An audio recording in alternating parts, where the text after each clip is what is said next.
உங்களை பற்றி ஒரு ஃபேக் நியூஸ் ரொம்ப ஈஸியாக பரப்ப முடியும். நீங்கள் அதுக்கு எதுவும் பண்ண தேவையில்ல, உங்களோட ஃபோட்டோ இருந்தால் மட்டும் போதும். அப்படி எந்த அளவுக்கு ஃபேக் நியூஸ் கிரியேட் பண்ண முடியும் அப்படின்னா, டு த கோரில் உங்களை பற்றி நிறைய நெகட்டிவிட்டியும் உங்களை பற்றி செக்ஷுவல் அஃபென்ஸாகவும் நிறைய ஃபேக் நியூஸ் ஈஸியாக கிரியேட் பண்ண முடியும். அது ரொம்பவே சிம்பிளாக இப்போ மாறிடுச்சு. அதை பற்றி அந்த வீடியோவில் பார்க்க போகிறோம். வாங்க வீடியோக்குள்ளே போகலாம். ஆக்ஷன். ரீசெண்டாக நம்ம ஒரு நியூஸ் பார்த்துருப்போம், சமந்தாவை பற்றின ஒரு ஃபேக் நியூஸ். சமந்தா அவங்களோட ட்ரீட்மெண்ட்காக ஒரு இடத்துக்கு போகிறாங்க. அங்கே அவங்க ஒரு ஃபோட்டோ எடுத்து அதை பற்றின சில டீட்டெயில்ஸ்லாம் கொடுக்குறாங்க. அதே சமயம் அது கொஞ்ச நாளுக்கு அப்புறம் ரொம்ப பெரிய ஒரு ப்ராப்ளம் ஆகுது. அது என்ன ப்ராப்ளம் அப்படின்னு பார்த்தீங்கன்னா, சமந்தா கொஞ்சம் செக்ஷுவலாக அந்த ஃபோட்டோவை போட்டாங்கப்பா அப்படின்னு சொல்லிட்டு ஒரு ப்ராப்ளம் ஆகுது. ஆக்சுவலாக அதை எல்லாரும் நம்பவும் ஆரம்பித்தாங்க, அந்த நியூஸை ஸ்ப்ரெட் பண்ணவும் ஆரம்பித்தாங்க. ஆனால் அது ஒரு டீப் ஃபேக் அப்படிங்கிறது அதுக்கப்புறம் தெரிய ஆரம்பிக்குது. இது ஏஐ மூலியமாக ஜென்ரேட் பண்ண இமேஜ் அப்படின்னு தெரிஞ்சதுக்கப்புறம் எல்லாருமே சாரி அப்படிங்கிற ஒரு விஷயத்த கன்வேவும் பண்ணாங்க. பட் அந்த நியூஸ் ஸ்ப்ரெட் ஆகும்போது அவங்களுடைய மனநிலை எப்படி இருக்கும் அப்படிங்கிறத நம்ம தெரிஞ்சுக்கணும். இது சமந்தாக்கு மட்டும்தான் நடந்திருக்கா அப்படின்னு கேட்டால் கிடையாது. முன்னாடி ராஷ்மிகா மந்தனாக்கும் நடந்துச்சு. அப்போ ராஷ்மிகா மந்தனா ரொம்பவே ஹர்ட் ஆனாங்க. ஏன்னா அந்த நியூஸை வேற லெவலில் ஸ்ப்ரெட் பண்ணாங்க. அதை பற்றின வீடியோ அங்கங்கே வந்துச்சு. அதே சமயம் அது ஃபேக், ஏஐயில் கிரியேட் பண்ண ஒரு டீப் ஃபேக் அப்படின்னு தெரிஞ்சதுக்கு அப்புறம் தான் எல்லாமே ரிலாக்ஸ் ஆனாங்க. காரணம் என்ன அப்படின்னு பார்த்தீங்கன்னா, ஒருத்தவங்களை இப்படி நம்ப வச்சிட முடியும் ஏஐயால். ஏன் அப்படின்னா, ஏஐ வளர்ச்சி ரொம்ப அதிகமாக வளர்ந்துகிட்டு இருக்கு, நம்மளுக்கே தெரியும். அது மூலியமா எல்லாத்தையுமே பண்ணலாம்ப்பா, முடிஞ்ச அளவுக்கு டு த கோர்ல போய் பண்ணலாம் அப்படிங்கிற விஷயம் பார்த்தீங்கன்னா இப்போ சமீப காலமாக சாத்தியமாயிருக்கு. இது நல்லதா கெட்டதா அப்படிங்கிறதான் தாண்டி நம்ம எப்படி பயன்படுத்துகிறோம் அப்படிங்கிறதான் இங்கே ரொம்ப முக்கியமான ஒரு விஷயம். இது மோடிக்கும் நடந்திருக்கு, அமித்ஷாக்கும் நடந்திருக்கு, பல தலைவர்களுக்கு இந்த ஒரு விஷயம் நடந்திருக்கு. ஏன் இப்போ சமீபத்தில் ட்விட்டர் ஓப்பன் பண்ணி பாருங்க, பிகே பிளண்டருடைய கிளிப்பிங்கை போட்டு சிம்பு வர மாதிரியும், தனுஷ் வர மாதிரியும், சூர்யா வர மாதிரியும், விஜய் வர மாதிரியும், ரஜினி சார் வர மாதிரியும் சொல்லிட்டு நிறைய ஸ்டார்ஸை அதில் இம்ப்ளிமெண்ட் பண்ணி நம்ம அந்த வீடியோஸை பார்த்துருப்போம். ட்விட்டரில் இப்போ ரீசெண்ட் டைமில் ரொம்ப ட்ரெண்டிங்காகவும் ரொம்ப வைரலாகவும் போயிட்டு இருக்கு. பட் இப்படி பண்ணுறவங்களுக்கு என்னடா கேஸ், இதை கேஸ் கொடுக்க முடியுமா அப்படின்னு கேட்டால் எஸ், அஃப்கோர்ஸ் அதுக்கான லாஸும் நிறையா இருக்குது. அதை ஈஸியாக கேஸும் கொடுக்க முடியும். இப்போ நீங்களே எடுத்துங்க, உங்களை பற்றின ஃபேக் நியூஸை ரொம்ப ஈஸியாக பரப்ப முடியும். உங்களை பற்றின ஒரு ஃபேக் வீடியோ ரொம்ப ஈஸியாக கிரியேட் பண்ண முடியும். அதுக்கு தேவை நீங்கள் வீடியோவில் அதுக்கு தேவை நீங்கள் ஏதோ ஒரு வீடியோ தரணும் அப்படி இப்படிலாம் எதுவுமே தேவையில்லை. உங்களை வீடியோ எடுக்கணும் அப்படிங்கலாம் தேவையே இல்லை. ஜஸ்ட் உங்களுடைய ஃபோட்டோ இருந்தால் போதும், அதோட உங்களுடைய முகம் ஃபேஸ் இருந்தால் மட்டுமே போதும். உங்களை பற்றி எந்த வீடியோ எப்படி வேணால் கிரியேட் பண்ணலாம். நீங்களும் இன்னொருத்தவங்களை இருக்கிற மாதிரி கிரியேட் பண்ணலாம், இல்லை நீங்கள் டான்ஸ் ஆடுற மாதிரி கிரியேட் பண்ணலாம், நீங்கள் நடந்து வர மாதிரி கிரியேட் பண்ணலாம். இது எல்லாத்தையுமே ரொம்ப ஈஸியாக கிரியேட் பண்ணலாம்.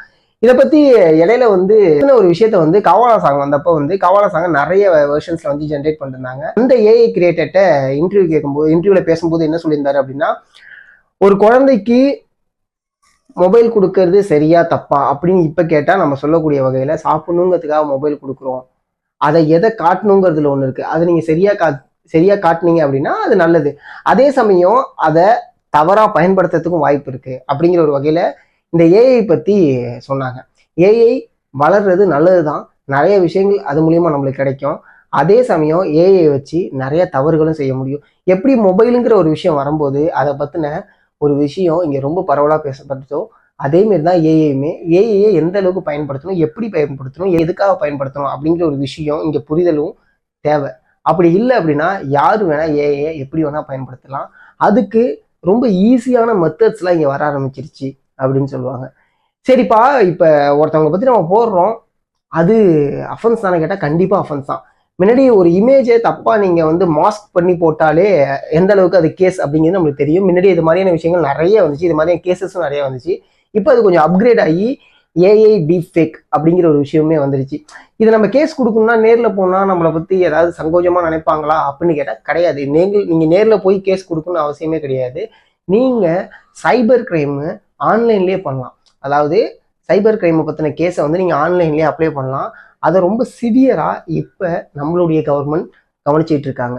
இப்போன்னு கிடையாது, முன்னாடிலேருந்தே பார்த்தீங்கன்னா இந்த ஆன்லைன் நடக்கக்கூடிய ஸ்கேம், கிரைமு இது எல்லாத்தையுமே ரொம்ப சிவியராக ஆக்ஷன் எடுத்துக்கிட்டு தான் இருக்காங்க கவர்மெண்ட். ஸோ அந்த விஷயத்தில் நீங்கள் ஆன்லைன் மூலியமாகவே அந்த கம்ப்ளைண்ட்டை ரைஸ் பண்ணலாம். அதுக்கான ஆக்ஷன்ஸ் ரொம்ப சீக்கிரமாக நடக்கும்.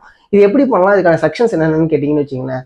66D ID act plus 43 + 66E ID act, இது கீழே வந்து பாத்தீங்கன்னா இந்த கேஸுக்கான செக்ஷன்ஸ் வந்து அடங்கும். ஸோ இந்த லாக்கு கீழே வந்து பாத்தீங்கன்னா இதுக்கான தண்டனை வந்து கொடுக்கப்படும். ஸோ அதனால தைரியமா ஃபர்ஸ்ட் ஆஃப் ஆல் இது மாதிரியான ஒரு விஷயம் நடந்துச்சுன்னா இதை தைரியமா நீங்க டைரக்டா போயிட்டு சொல்லுங்க. அப்படி இல்லை என்னாடி சொல்ல முடியல அப்படின்னாலும் பரவாயில்ல, தைரியமா இது ஒரு கேஸா அப்ளை பண்ணுங்க. ஏன்னா இதை பண்றவங்களுக்கு நம்ம இவ்வளவு தூரம் இறங்கிட்டோம், இதை பத்தி வெளில சொல்ல மாட்டாங்க அப்படிங்கிற ஒரு விஷயம் இருக்கிறதுனாலதான் இதை பத்தி வெளில சொல்ல அங்கங்க பயப்படுறாங்க. பெரிய பெரிய செலிபிரிட்டிஸ், பெரிய பெரிய பொலிட்டீஷியன்ஸ் இதை பத்தி பேசும்போது ஓகே ஃபைன், நம்ம எப்படிப்பா பேசுறது அப்படின்னு கேட்டா தாராளமா பேசலாம். ஏன் அப்படின்னா இது பேசக்கூடிய ஒண்ணுதான். ட்விட்டர்லயோ, ஃபேஸ்புக்லயோ, இன்ஸ்டாகிராம்லயோ இதை பத்தின விஷயங்களை நிறைய ஷேர் பண்றாங்க, அவேர்னஸும் கிரியேட் ஆயிடுச்சு. ஸோ அதனால உங்களுக்கு தனிப்பட்ட முறையில் யாராவது ஒருத்தவங்க இந்த மாதிரி ஒரு விஷயத்த கிரியேட் பண்ணி உங்களை பிளாக்மெயில் பண்ணாங்கன்னா டெஃபினட்டா இதை நீங்க கொண்டு போய் கேஸ் கொடுக்க முடியும். ஏன்னா ரொம்ப சகஜமாயிடுச்சு இப்பெல்லாம். ஒருத்தவங்களை ஹர்ட் பண்றதும் ஒருத்தவங்களை அப்படி பூம் பண்ணி விடுறதும் சகஜமாயிடுச்சு. பூம் பண்றதுங்கிறது வேற, ஓகேங்களா? அது வந்து ஒருத்தவங்களை வைரல் ஆக்குறது இதெல்லாம் தாண்டி ஒருத்தவங்களை ஹர்ட் பண்றது எந்த அளவுக்கு கீழ்த்தரமா இறங்கி ஹர்ட் பண்ண முடியும் அப்படிங்கிறத யோசிச்சு ஒரு விதமா பண்ணிக்கிட்டே இருக்காங்க.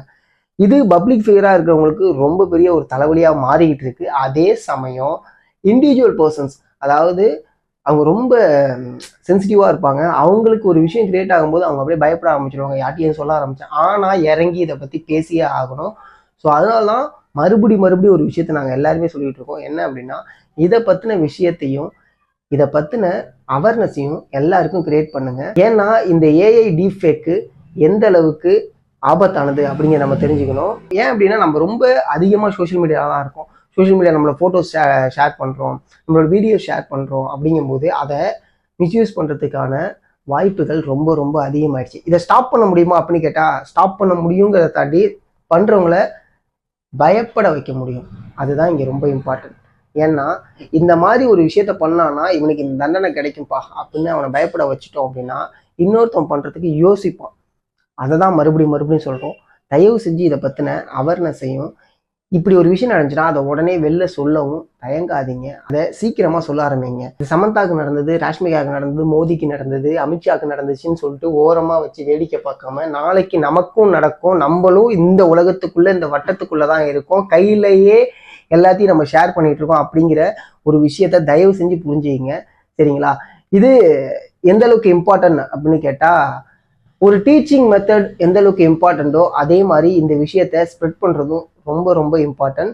ஏன்னா நம்ம இருக்கிறது டிஜிட்டல் வேர்ல்டு. இதுல எந்த அளவுக்கு சேஃபா இதை பயன்படுத்துறாங்க, எந்த அளவுக்கு அன்சேஃபா பயன்படுத்துறாங்க அப்படிங்கிற விஷயத்த நம்ம தெரிஞ்சுக்கணும். ஸோ மறக்காம இந்த வீடியோவை உங்க ஃப்ரெண்ட்ஸுக்கு ஷேர் பண்ணுங்க, அவங்களுக்கும் இதை பத்தின விஷயங்கள் தெரியட்டும். நான் இதுல சொல்ல விட்ட சில விஷயங்களை தயவு செஞ்சு கமெண்ட்ல சொல்லுங்க, நானும் தெரிஞ்சுக்கிறேன். மறக்காம நம்மளோட சேனல் ஆக்ஷன் கட் வித் சதீஷை சப்ஸ்கிரைப் பண்ணுங்க.